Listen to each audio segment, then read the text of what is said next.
Hello, I'm Nito Cobain. Welcome to Side by Side. My guest today grew up on a farm just outside Kinston, North Carolina. She graduated from North Carolina State and left the South for a marketing job in New York City. That did not last. She became a waitress, met her future husband, moved back to North Carolina, and opened a restaurant in Kinston. She now owns 4 entrepreneurial restaurants. But that's not all she does, by far. Today we'll talk about the need to follow your dreams with restaurant entrepreneur Vivian Howard. Funding for Side by Side with Nito Cobain is made possible by... Here's to those that rise and shine, to friendly faces doing more than their part, and to those who still enjoy the little things. You make it feel like home. Ashley Home Store. This is home. The Bud Group is a company of everyday leaders making a difference by providing facility solutions through customized janitorial, landscape, and maintenance services.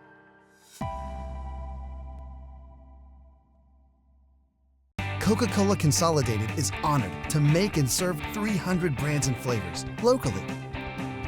Thanks to our teammates. We are Coca-Cola Consolidated, your local bottler.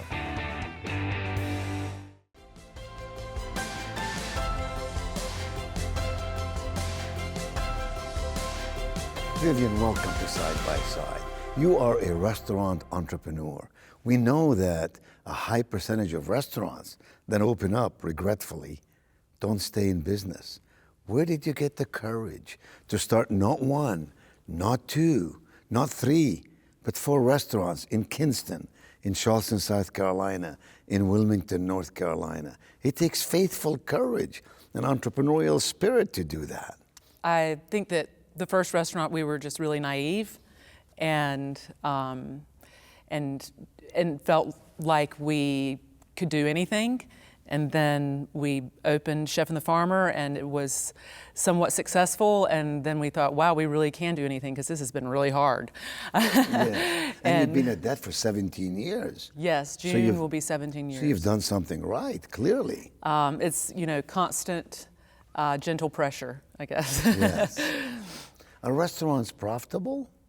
That's a question that I think the whole industry is circling right now. I think restaurants can support the people that work in them.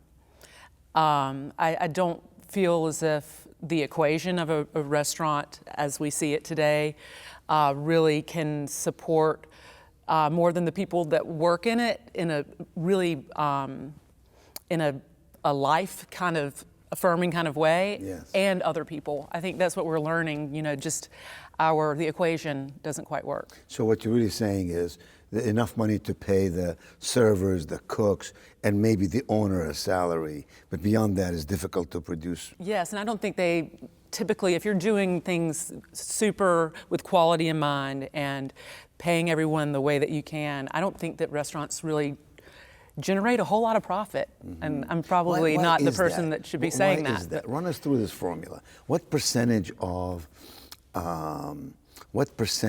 goes to workforce? What percentage goes to overhead?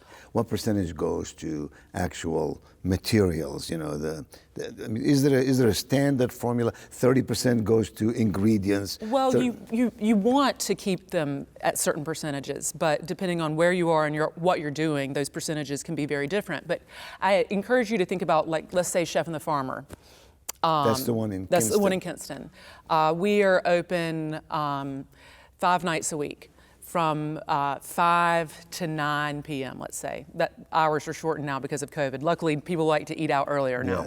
Yes. So let's say 5 to 9 p.m. That's 4 hours a day. But we have staff and chefs and people in that building starting at 8 a.m. Yes. 6 days a week. Yes. And so I think that's part of it. I think that we as a culture of diners don't necessarily place as much value in food, like monetary value in food, as we do in other things, and I think that really shows up in a restaurant setting. And I think, think about this. Chef and the Farmer seats, let's say 85 people. On any given day, it takes us 20 to serve those 85 people. You know what I mean? 20 in the Just workforce. 20 in the workforce. So Yes. we may seat that Ratio of 1 restaurant to 3 4. times Yeah. if we're really lucky. And that's like, what, 160 people? Yes. So what's the percentage? 20 people to 160. I'm not good at math. Yes. That's why I'm a restaurateur, Yes, probably. yes. And what got you in the restaurant business in the first place? Is it love of cooking? Is it what? Well, as you mentioned, I moved to New York to pursue a career in journalism. And you started as a server in a restaurant. Yes, there. yes. And so I found the concept of the restaurant was Southern food via Africa. And the restaurant was opening, I was on the opening staff. I had never thought about food as a subject, food as anything other than, what I ate. And the chef, Scott Barton is his name, he told stories around every dish that we were serving, and I was just like blown away. And so I started working in the kitchen as a means to translate that experience into a career in food writing. So I always wanted to be a food writer. And I found that working in the kitchen, I really enjoyed it. I enjoyed the camaraderie of the kitchen, and I enjoyed working toward a common goal. And so I just kept doing that. I was good at it, and it was a lot easier to get a job in the kitchen than it was to get a job at a paper or a magazine. Yeah, I see. So you love cooking. Yes, is what I you're love telling us. cooking. Yeah. And you've become a writer, and you've become a television personality. In fact, the New York Times bestseller that you wrote. And you continue to have these restaurants, and obviously they're working. You opened 2 restaurants in the middle of the pandemic. When a train is moving, sometimes even a pandemic can't stop it. Yes. So you were determined, you'd planned before. Yes. And you kept going. Are the restaurants doing okay? Yes, they're actually doing well. One is a biscuit and hand pie shop called Handy and Hot, and the other is Lenore, and it's a more upscale dinner-only restaurant, and it's named after Lenore County in North Carolina, where I live. Yes. But lots of people want to call it Lenoir. Yes. Because it looks You can French. charge more if you call I it know. Yes. So I'm intrigued by that. Why Charleston? Well, I have cooked in Kinston, North Carolina for like 17 years, and the opportunity to do something in a world-renowned dining city. Tourist attraction Yes, galore. yes, was something that I couldn't turn down. It's also the So it's opportunities. expensive. Well, it's an opportunity in a hotel. So it was an opportunity that usually only men get. I see. And I would be a fool to turn something like that Well, down. good for you. So it's located inside a hotel. Absolutely, yes. Does that mean you get free rent? Well, when I stay in the hotel. No, free rent for the restaurant. Well, the restaurant is technically part of the hotel, but it's a relationship that you'll see more of this happening where the hotel really wants the restaurant to feel and to eat like it's independent. So Yes. I would say that my relationship with the hotel down there has been really positive in that, some of the stressors that I was explaining before about how as restaurateurs we're stretched so thin and we don't necessarily have the same infrastructure of support like HR and that sort of thing that you would have in a bigger system. And so the hotel provides all of those things for us, and it really makes the experience doable. Clearly, you're not managing yourself each of those restaurants. No, sirree. You hire managers. Absolutely. Run me through the process of how you identify a manager. What are the skills that you look for, and where do you find them? That is a great question. I've had really positive experience moving people up through our businesses. I think it's really easy to identify people that you can work with, people who are inspiring, people who are reliable, people who have your same ideas of quality in mind. And so I've always had the best success with hiring from within and promoting from within, but I was lucky enough in Charleston to have someone find me. My general manager there was the general manager of Husk for like 12 years, 10 years, I don't know, a long time. And she is just a true professional. And I would say that the one thing that I've learned from her that she has that all the other managers I've worked with do not is that she will follow up. Like follow up with everyone, follow up with me, follow up, because no one likes following up. I don't like to be followed up on either. Well, but execution is the name of the game. It's absolutely. An idea is a dime a dozen, but to execute on the idea is where the magic happens. What keeps you up at night? I sleep pretty sound. Financial considerations? Yes, absolutely. You know, this is such an uncertain time, and an uncertain time in the restaurant industry. It's very risky. Have you ever had a restaurant that failed? You know, I wouldn't say I had a restaurant that failed, but at the beginning of the pandemic, I made the very unpopular decision to close the Boiler Room, which was a restaurant we had in Kinston. It was an oyster and burger bar, and everyone loved it. Everyone loved it. So why did you close it? Because the resources to run 2 restaurants of that scale in the town where we are, and I don't mean diners necessarily, I mean staff, I mean that type of resource, just ever since we opened the Boiler Room, it was a struggle. I see. And I could see in my mind's eye, the pandemic, I could see that if it was a struggle before that on the other side of it, we were going to have less of everything. Yes. And I had to make a decision. It was like I had to. And I say this respectfully, Kinston is a small city versus Wilmington, which is a thriving city, versus Charleston, which is a tourist attraction. So I get that. So how often do you look at your numbers? Is it a daily? Do you get some kind Every of morning, yes. Every morning, yes. So every restaurant feeds into you somehow a dashboard that says we have this many people. Do you look at the average ticket sale? What do you look at? Yes, well, we have a, the managers every night send an email from each restaurant to their team, and I'm always on that email. Copied on it. Yes, and so it's goes through things like number of covers, average check price, comps, problems. I mean, sometimes these things are problems and solutions and notes about what we need to be mindful of the next day. And I've tried to keep it consistent between the operations, but that's impossible. Well, different restaurants, different locations. Needs, yes.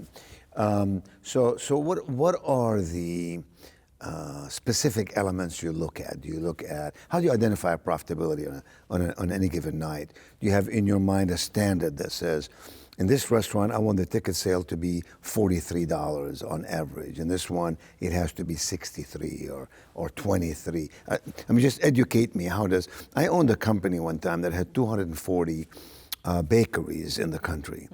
And I learned very quickly how to be analytical about all the statistics of each store.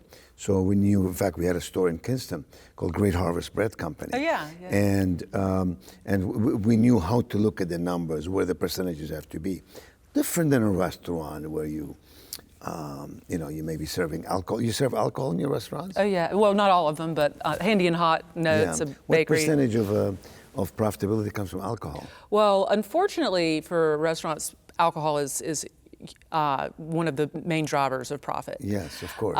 So what's your multiple on a bottle of wine? Why would I tell you that? Your markup. Because I know the answer. At least I can guess at the answer. Well, it depends on the bottle of wine. Is it 2 times? Is it 2.5 times? It really depends on the bottle of wine. Yes, of course. The more expensive, the lower the multiple. Yes. But I would say that being in Kinston, for instance, the alcohol is generally about 30% of your revenue. But being in Kinston, where many of our diners were driving more than an hour home, or I see. Our alcohol sales were often more like 18 to 20%. So you have customers who drive in to go to the restaurant. Yes. From a distance. Yes. Yeah. Just seriously, Vivian, most of your customers, I suspect, know the multiple. Because if they drink a certain kind of wine, for example, like I would know in Right. many restaurants what the cost of that bottle is. And so I can tell what the multiple is. A country club sometimes will charge you only time and a half. Right. Because you're a member and they're making other places. All right, so you said you sleep soundly.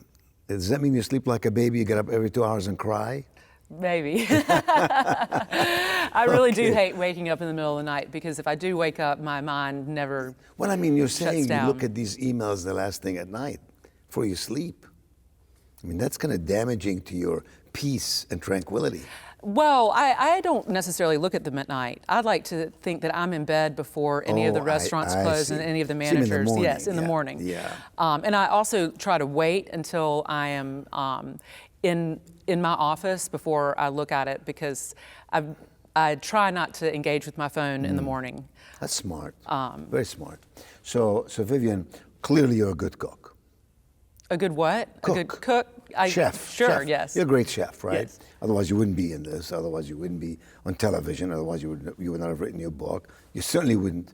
You know, I know a lot of people who are great chefs and love to cook, but they don't know how to run a restaurant.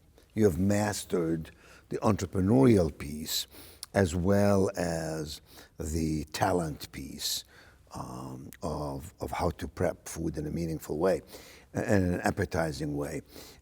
Is there a specialty for you? I mean, is there I don't know, I love food, but I don't understand the sectors. So is there some special cuisine that you are an expert in, or are you sort of continental, global, etc.? Well, I would say that I want to correct you and say that I've not mastered the science behind restaurants. Yeah, but you have 4 restaurants. Yes, but I I- admire the entrepreneurial spirit in Yes, you. no, I have a tremendous entrepreneurial Yes. spirit, but I think that my strengths more are my ability to convey a message on a plate, to connect with people in person and on TV. I mean, I would say that the television show really was a driving force for me to have all these other things, you know? Yes, yes.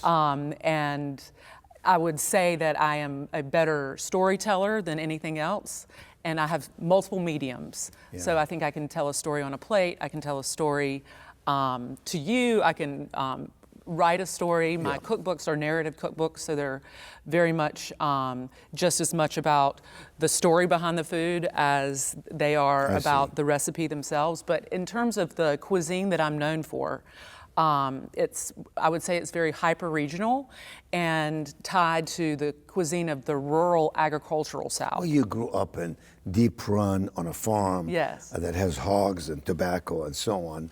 Your parents owned the farm and so on. So one would expect you would have some kind of impact that comes out of that. Absolutely, absolutely. I mean, I would say that when you look at the farm-to-table movement in this country, that my name would in some way be attached to it. So what does that mean, the farm to table? It means local, healthy, fresh. What does it mean?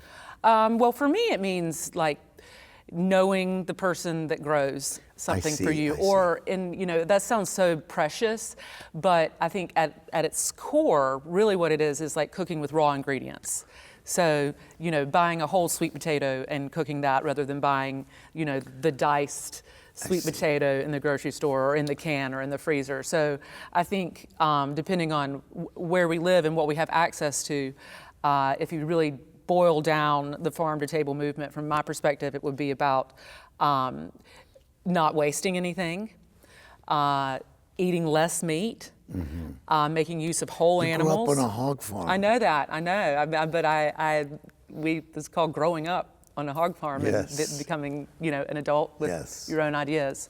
I don't mean no meat, I No, I mean understand. less meat. Yeah. Meat is celebration, which is Yes. really the way that rural people, people who grew most of their own food, that's the way that they always ate. It's like, don't waste anything. That milk's past their expiration date. Well, let's just call it buttermilk. Yes, yes. Yes. So that's very interesting, everything that you've said to me about food. So are you particularly focused on organic food versus stimulated, my word, stimulated foods that are sometimes artificial or have more chemicals in them, or? No, I don't really. Prescribe to that mantra. Like, I think that organic is great if you can buy organic and you can access organic. But I know a lot of farmers who do everything to the best of their ability. They take care of the soil, they take care of the land, they take care of the air, and they're not doing it organically. And I think that there are GMOs that make a lot of sense for us. I think that people are too polarized on the issue. It's far more complicated than we give it credit for. As I said, I grew up on a hog farm. My parents are really good people. They are stewards of the earth, and they are multi-generation farmers. And the issue of hog farming is complex. And so I wish that we would all kind of, educate ourselves more and know what we're talking about. Yeah. Tell me this, what did you major in at NC State? Believe it or not, English. I believe it. Well, that's not something that many people choose at NC State, but I had a great experience. You're a writer, and I can see your inclination to want to write and all that. What's next for you? I mean, for example, you have 4 restaurants. Is it your plan eventually to have 25? No. Grow it, sell it to some private equity somewhere? No. I think that I have come to the realization that, at least for me, bigger's not always better. And I really want to, what's next for me? I'd like to stay put for a little bit. Stabilize the... Yes. And then really give myself the space to figure out what's next. I feel like my whole career has been very reactionary. Like, this happens, I react. This opportunity comes, I react. And the reaction is always like, I'm gonna do everything. I'm gonna do everything because you don't get opportunities every day. But the pandemic forced us all to kind of slow down, and actually my slowing down is just kind of starting. Yes. Because I'd opened those restaurants, and I'm like, wait, I never got to make the sourdough. Yes. Where's the, Yeah. So Vivian, tell me, why did you call these 4 restaurants different names? Is it because the cuisine in each one is different and therefore you had a different name? Because it seems to me, from a business perspective, if you named them all the same thing, you can advertise easier and you can print, menus easier and so on. Another very good question. I would say that the reason our restaurants all have different names and different personalities, if you will, is because more than anything, I am a creative. And so I love the process of imagining what a restaurant will be, what it will feel like, what it will serve, what it will stand for, what the brand will look like, what the name will be, like what the servers will wear, all of that. And then I like to imagine what the next thing will be. I think that's very... So business is a secondary. No, oh my gosh, I don't want that to be the case, but that's probably... I don't necessarily... I'm not trying to make... You don't ignore it. No. But it's not your first love. No, it's not what motivates me. Yeah. I know it's really important, but I know about myself that it's not what motivates me. Yeah. Do your restaurants get involved in the community, and if so, how? Yes, I think that restaurants are hubs for community service all the time. I think that restaurateurs and chefs, so many of us get into doing this because we like to care for people and we like to give to people. And we have this gift, this talent of cooking, and it's something that everybody, it's the one thing we all share. With schools, are you feeding, feeding the homeless, etc.? We have a soup kitchen in Kinston called Mary's Kitchen, and we were, prior to the pandemic, cooking there once a month. I've done a ton of charity for things, Yeah. cooking at events. But, The law precludes you from giving leftover food, correct? If it's being served at all, is that right? Yes, and yeah, you can't do that. Yeah, it's a difficult thing. You were blessed with twins. Yes. Are they going to grow up to follow mom's pursuit? I would say at this point, absolutely not. They could be managers of these restaurants. Well, they see, it's interesting, people always are like, do your kids love to cook? And I think because it's my work, it's not something that they are drawn to. Mm-hmm. They're always like trying to get me out of the kitchen. So they do love to eat though. Yeah, we all do. Vivian Howard, I'm delighted to have you on Side by Side. You're an intriguing and interesting human being. You're making some good things happen in the communities in North Carolina and beyond, and I want to wish you the very, very best with your restaurants, your writing, and your life. Thank you. Funding for Side by Side with Nito Cobain is made possible by Here's to those that rise and shine, to friendly faces doing more than their part, and to those who still enjoy the little things. You make it feel like home. Ashley Home Store. This is home. The Bud Group is a company of everyday leaders making a difference by providing facility solutions through customized janitorial, landscape, and maintenance services.